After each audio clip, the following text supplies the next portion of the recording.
flawless victory. Hey guys, Mono here, and in this video, I'll be answering one of the questions that I get asked most frequently, and I almost never answer, and it is, what is your FOV, or what are your mouse settings, or mouse sensitivity, or DPI, or anything like that? I get asked that a whole lot on the YouTube comment section, and I am very reluctant to answer because it's just not as simple as that. Those questions really just reveal a misunderstanding of how these settings work and how they relate to each other. Copying my settings is not going to make you play better. You know, adjusting your mouse sensitivity so it matches my own while not adjusting everything else, like at that point just use whatever you want, right? Because it's not even going to be the same, really. The proper question isn't, hey Mono, what are your mouse settings? But rather, hey Mono, how do I find out which settings work the best for me? So that's what I'm gonna try and help you guys achieve in today's video. But before I get started, if you want to learn about Stodeh, you might want to try and catch me live while I'm streaming on Twitch. You can find the link to my channel down in the video description, or just click on the right side of the screen right now. I tend to play a lot with the audience, so if you want to join a good squad, then definitely give that a try. Alright, let's get started talking about FOV and mouse settings. Now, most of the information that I will provide here is already found in Stodeh, which I think that's how you pronounce his name. He has a couple of videos on FOV and mouse settings, which I recommend you check out. I will leave the link to those down in the video description. However, his videos are more generic in terms of, you know, how they explore the subject, so I will be focusing more on how this all adapts to Stodeh. So let's start by talking about FOV. FOV determines how much of your surroundings you get to see. Higher FOV will make it easier to see around you, so therefore you can see more enemies if they happen to be to your sides, and a lower FOV will make just everything a bit larger, making it easier to see enemies that are at range. However, FOV will not modify your view when you're ADSing. So if your FOV is super high, then when you ADS, you will see the screen zoom in more than when your ADS is super low, but the end result is the exact same. So while having a lower FOV will make it easier to spot enemies from a distance, it won't actually help you at shooting them. The shooting is going to be the same if you're ADSing. So how does this relate to Stodeh? Well, Stodeh isn't a super fast-paced game where enemies are coming around you from every single angle, right? It's not like a Call of Duty game, and it's not an arena shooter, so you don't really have to play it with like a super high FOV. You don't really get any benefit out of playing with a max FOV, except for maybe a few of the urban maps, where having that higher FOV is going to make it easier for you to be able to keep an eye on those gaps to your sides where enemies might come in through.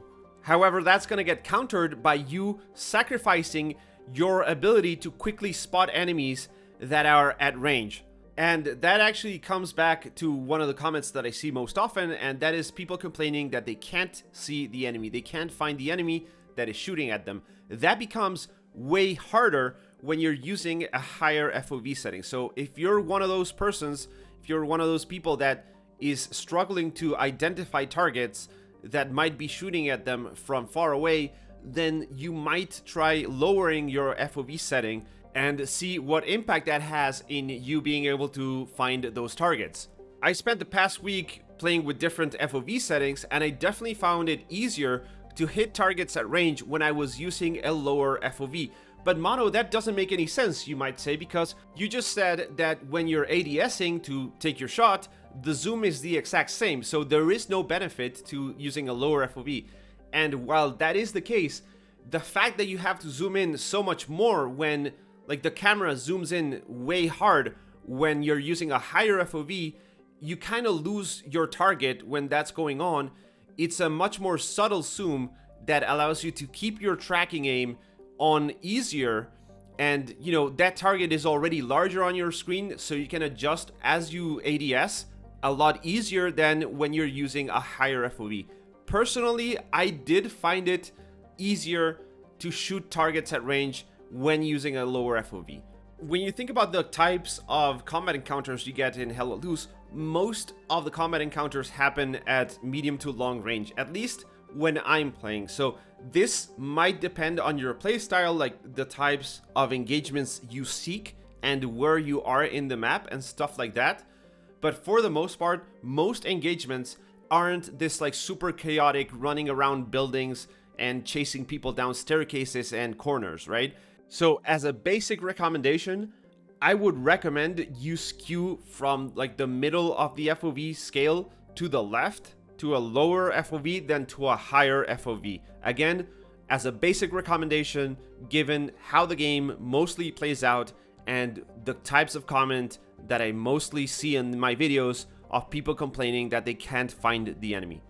So the idea is you want to pick an FOV that works for every map and not just a few of them, because you can't go just changing your FOV every so often, right? That's gonna mess up with your memory, with your muscle memory, and you're not gonna get any good at the game. So try and find an FOV that works for you most of the time, like, you know, effectively, and stick to it. So what I recommend is think about what you're struggling with. Are you struggling with awareness, or are you struggling at, you know, identifying targets at range and landing your shots on them? If that's the case, then pick whatever FOV you have and just decrease it slightly. If the other case is true, then you do the opposite. And that's how you start working towards an FOV that you are most effective at.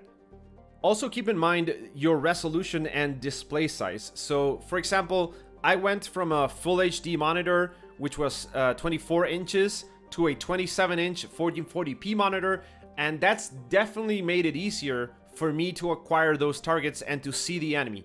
So, you know, now I can maybe use a higher FOV because my monitor is compensating with the added resolution and the added size for me to be able to play correctly. Alright, enough about the FOV, now let's focus on mouse sensitivity and DPI.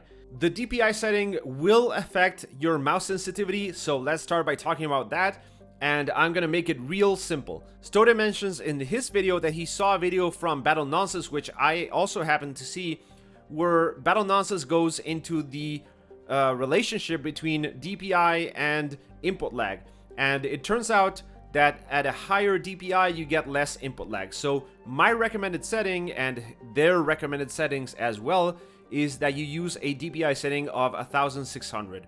I used to use 800, I then switched to this and adjusted my mouse settings, like sensitivity settings accordingly, and like I find it to be slightly better than I used to play, but that can just be attributed to anything else really.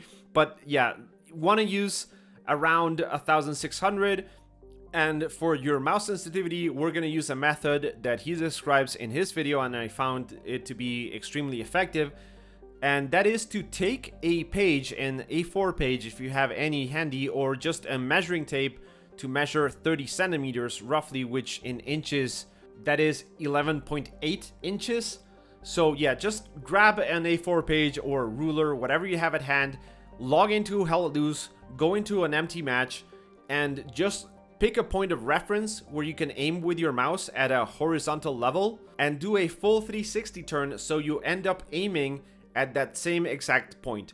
Now, what we're trying to do here is to adjust the mouse sensitivity in game to make sure that you reach that distance, the distance you travel with the mouse when you do the 360 is around 30 centimeters. It can be a bit less or a bit more. It doesn't have to be super accurate. It's just to mark a starter point for you to start messing with and adjusting it towards your own preference. So starting at around 30 centimeters for full 360 turn, then what you want to do is play the game, and if you feel like your mouse is too fast or too slow, then do minor corrections towards whatever you prefer. If you happen to use like a super small area and a super high sensitivity, then do try to work towards using a bigger mouse area, because that will translate to more control, more precision, and overall just a more effective gameplay style. If you're using a very small mouse area, then you can't really do any fine adjustment because your mouse will move very fast. So you know, by using a larger surface, you can use your arm for the big movements, and then you can use your wrist to make those smaller adjustments. Now, once again, whether you like using, you know, 30 centimeters or 26 centimeters or 34 centimeters, that is going to be up to each individual player, to your own setup, to your desk, to the way you sit, to pretty much everything. But the core fundamental is that by using a larger surface, you get that one-to-one mouse movement between your screen and the mouse surface, which is more natural, and you also get that increased precision and control just by virtue of having to move your mouse more to do finer movements. So that's pretty much all there is to it. As I mentioned at the start of the video, there is no secret sauce, no secret setting that's gonna immediately make you better at the game because you happen to use the setting as a guy that plays better than you or something. It's just doesn't work that way. But hopefully with this video, you can start to find what your more preferred balance is between your FOV, between your mouse settings, and all of that stuff. Also, make sure you check out on your Windows settings that mouse acceleration or enhanced cursor precision. Make sure that's turned off because that can affect your mouse sensitivity settings in game. So definitely turn that off. And that's pretty much it. So hopefully you enjoyed this video. And if you did, then please give it a like. And as always, thank you for watching, and I hope I will catch you in the next one.